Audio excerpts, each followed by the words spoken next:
Hello, students and listeners at home. I am Mrs. Okeke FN from Christian Religious Studies Department of St. Charles College, Onitsha. I welcome you to today's online teaching. The topic of our discussion is the supremacy of God. But before we continue, let us look at the specific objectives. They are, by the end of the lesson, the students will be able to 1. Define supremacy. 2. Give an account of the religious tension in Israel during the time of Elijah. 3. Discuss the courage shown by Elijah and Obadiah during the period. 4. Write down how God manifested himself in the passages and also say the lessons learned. 5. Narrate the contest on Mount Carmel. 6. Highlight Elijah's experience after the contest. 7. Mention the significant lessons. We are beginning by looking at the meaning of supremacy. What is supremacy? Supremacy means the quality of having more power, authority, or status than anyone else. Or you can say it is the state of being supreme, that is being number one. Others will be following. Now, the religious tension in Israel during the time of Elijah. Now, who is this man called Elijah? Elijah was one of the greatest prophets of his period. He came from Tishbe in Gilead. Gilead was one of the towns in Israel. Then Obadiah himself was the servant of King Ahab, and Ahab was the king of Israel. Now, after the death of Omri, the father of Ahab, he married Jezebel, a very wicked woman from Sidonia, against the command of God. God told the people of Israel not to marry outside Israel because the women must bring in their own gods. But Ahab disobeyed. Now, as this woman was coming into Israel, she introduced a god called Baal-Melkat, the god of the Sidonians, into Israel. She also introduced the worship of a god that's called Asherah. The story continues. Ahab and Jezebel maintained 450 prophets of Baal and 400 prophets of Asherah, and they all ate from the table of Ahab and Jezebel. Now they slew the prophets of Yahweh and destroyed her altar, and in its place built altar for Baal, and then they erected the Asherah. Jezebel vowed to destroy Elijah when he pronounced drought in the land because of the general faithlessness to Yahweh. It was during this horrible period that Obadiah, the servant of Ahab, but who feared God, hid 100 prophets of Yahweh in caves and fed them with bread and their water. Now let us see the courage shown by Elijah and Obadiah. Like I have told you people, Elijah was the prophet of God, a very vocal prophet. And Obadiah was the servant of Ahab, the king of Israel. Now, as a result of this faithlessness of the people of Israel, believing that Baal was responsible for rainfall and fertility, Elijah pronounced a drought for them to know that Yahweh is responsible for rainfall, fertility, and in charge of the nation's prosperity. His pronouncement was followed by drought and famine. It was a terrible situation. People suffered, even animals suffered also. And then it became a custom for Ahab and Obadiah to go in search for grasses for their animals.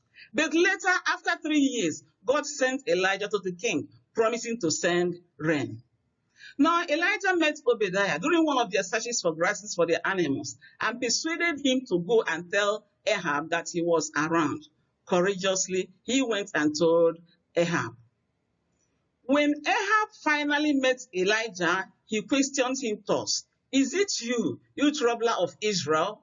But Elijah turned Ahab's word against him, telling him that he was the real troubler of Israel because he forsake the commandment of God and followed Baal. Not only that, made the people also to follow Baal. Now, let us see how God manifested himself in the passages so far and the lessons we learned from the passages. Now, in the first place, we have seen God holding rain from falling. And we have seen how it pained the people. Famine followed the drought. And then secondly, God fed Elijah through ravens. Now, having pronounced the drought, God told Elijah to go to a place called Brook Cherith.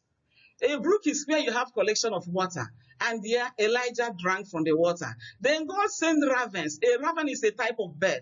Every morning and evening, God will send 2 ravens to feed Elijah. They brought bread and meat for Elijah every day throughout the period. But at the time, as a result of the drought, the water dried. And then God sent Elijah to the woman of Zarephath, a widow of Zarephath. There he stayed till the rain began to rain again.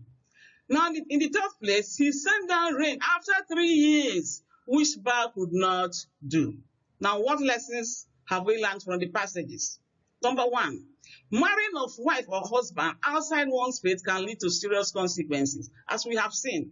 We have seen Ahab disobeying God and marrying Jezebel. And we have seen Jezebel coming into Israel with her people's God, thereby destroying the worship of Yahweh and making the people believe in Baal and Asherah, forsaking Yahweh. And you know God is a jealous God. Number 2, we have seen Yahweh. When we talk of Yahweh means a Hebrew name for God. Yahweh is a jealous God and does not share his glory with any other God. And that was why once Elijah pronounced drought, God obeyed the word of Elijah and there was a drought. For them to know that he really is a jealous God. Number 3, worshiping God faithfully attracts his provision and protection, and as he did to Elijah. When he pronounced a drought, God provided for him. He provided for him until the drought ended, and that is our God. And finally, a true worshiper of God should expect evil as Elijah did, because in time to come, you see Elijah running away from Jezebel and even telling God to take his life. Now, let us look at the context of Mount Carmel between Elijah and the prophets of Baal. Now, Elijah threw a challenge to Ahab to gather all the people of Israel with the 400 prophets of Baal on one side and Elijah on the other side. And what's the need for the contest? For the people to know who is the supreme God, because they believe Baal was. But Elijah wanted to make them know that Baal was nothing. Now, Elijah first rebuked the people of Israel for their infidelity and apostasy. And what is apostasy? Believing in another God, forsaking the main God.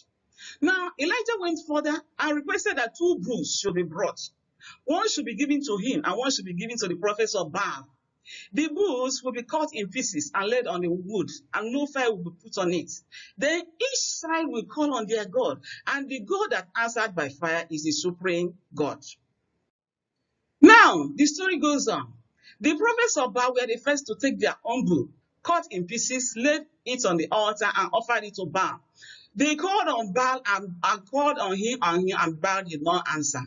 How can Baal answer? Baal is lifeless.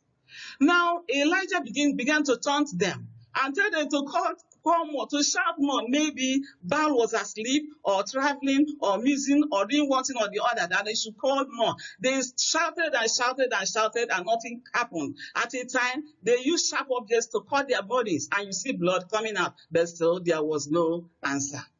Now, when it was time for Elijah to call on his God, he took 12 stones according to the 12 tribes of Israel to lay the altar. He put the wood in order and laid the bull on the altar and ordered the people to pour water on the altar. At the time of offering of oblation, that is time of prayer, Elijah prayed to God to come down and consume the offering so that it will be made known today that he is the only true living God in Israel.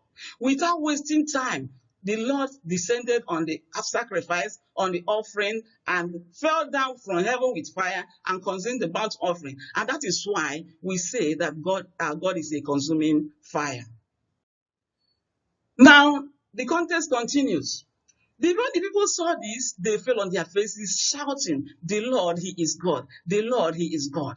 Then you see Elijah ordered the people to seize all the prophets of Baal and allow no one to escape. The prophets were all brought to Brookition by Elijah, and equal he killed one of them. None of them escaped. Afterwards, Elijah returned and informed Ahab to go, eat and drink, for it was about to rain. Elijah then went up to the top of the mountain, to Mount Carmel, to pray, after which rain fell. The rain that had not fallen for up to 3.5 years fell in abundance that day. Now, through the contest, God proved himself as the only true supreme God in the land of Israel. Now let us see the experience of Elijah after the contest. Now, after the contest of Mount Carmel, Ahab went home and narrated to his wife, that wicked woman called Jezebel, all that Elijah had done, including the killing of the prophets of Baal. Jezebel swore that Elijah would surely be like one of those prophets of Baal. Now, it is only a tree that we hear it will be cut down. It will remain there in its former place. But when man hears the threat of death, man must run for his life. In the same way, following the threat of death from Jezebel, Elijah became afraid and fled for his life. He ran to Beersheba in Judah. After a day's journey, he came to the broom tree where he sat and asked God to take his life, for it is enough. Imagine Elijah telling God to take his life because of that woman called Jezebel, because of the disobedience of Ahab from marrying outside Israel. While Elijah was sleeping under the broom tree, an angel of the Lord touched him to arise and eat. Elijah awoke and saw a cake baked on hot stones and a jar of water. He ate, drank, and lay down again. The angel came for the second time and urged him to eat again, for the journey he would embark would be too great for him. Elijah arose, ate, drank water, and the food sustained him through the 40 days and 40 nights he traveled to Mount Horeb. Now let us see what happened as the story continues. Now when he got to Mount Horeb, God instructed him to go and stand on the mountain. And he obeyed. He went there and stood. Then God passed by a strong wind. Then there was an earthquake. And then there was fire. But God was not in any of them. But after the fire, there came a still small voice to Elijah. When Elijah heard the voice, he became afraid and wrapped his face in his mantle. Then God spoke to him and directed him to anoint the following persons when he returned to Damascus. It was then that God told Elijah that we are people, that there were still people in Israel who were faithful to him. He gave him 3 assignments to go back. And the first assignment was to anoint Hazael as the king over Syria, to anoint Jehu, the son of Nimshi, as king over Israel, and finally to anoint Elisha, the son of Shaphat, to replace him. Then God said to him that anybody that bowed down to Baal or kissed Baal must die, except 7,000 people that were faithful to Yahweh. Now, let us see this. Let us look at the significant lessons. What are the significant lessons to this story we have heard, or to this topic? Now, the contest of Mount Carmel proved God's supremacy over other gods, because the people saw with their eyes that Baal was lifeless. He could not do anything. Now, in the second place, it proved God as the only true living God who answers by fire. They all saw it. Fire came down and consumed the sacrifices of Elijah. Now, the contest restored the heart of the Israelites to God. Before this time, they believed in Baal and Asherah. But after the contest, their hearts was restored to God, the only true God. Then the fourth one, the still small voice Elijah heard, showed that one could encounter God in the stillness of one's mind. Sometimes we see God speaking to us, but we cannot hear because of carelessness or noise all around us. Finally, God's provision for Elijah during the period of drought showed that God cares for his people. Even today, God still cares for us. Now, my dear students, having listened to the lesson, we have seen the disobedience of Ahab by marrying Jezebel. We have seen what God feared, that any outside woman may bring into the people of Israel another God, and we saw it happen. And the people of Israel were forced to worship the gods. But Elijah was the only vocal prophet that stood against them and threw a challenge. And from the challenge at Mount Carmel, the people were brought back to the worshiping of Yahweh, because there it was established that God, Yahweh, was the only true God who came down with fire and accepted the sacrifice. Now, my dear students, having gone through the lesson, let us look at the evaluation question, which you must answer and see the much you have learned. Number 1 says, define supremacy. 2, Give an account of religious tension in Israel during the time of Elijah.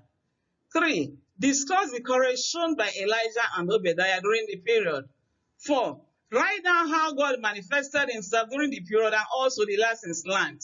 Number 5. Narrate the context on Mount Carmel. 6. Highlight Elijah's experience after the contest. And 7. Mention the significant lessons. In addition, I would like you to read the following passages from the Bible. 1 Kings chapter 16, 29 to 34, chapter 17, 1 to 7, chapter 18, 1 to 19, chapter 19, 1 to 18, 1 Kings 18, 17 to 19, 1 Kings 18, 20 to 46, and 1 Samuel 5, 1 to 12. For my contacts, answer the questions and send through my contacts in WhatsApp 080-38-238-606. Thanks for listening.